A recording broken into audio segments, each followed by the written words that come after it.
কাজী আজ আমার আখেরি পয়গাম, হে স্কুল কলেজ ভার্সিটির ছেলেরা, তোমরা বিবাদের দেয়াল ভেঙে গুড়িয়ে দাও। মাদ্রাসার আলেম সমাজের সঙ্গে তোমাদের দূরত্ব সৃষ্টি করবার জন্য আলেমদের ব্যাপারে কুৎসা রটানো হচ্ছে, সেই কুৎসাকে তোমরা দাঁত ভাঙে জবাব দেওয়ার জন্য প্রস্তুত হও।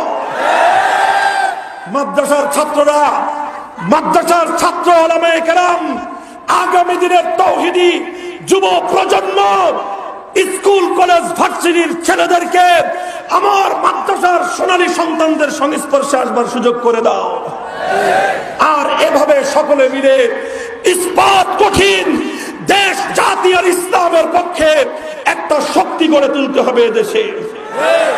সেই শক্তির বুনিয়াদ হবে ঈমান, সেই শক্তির বুনিয়াদ হবে আল্লাহর কোরআন।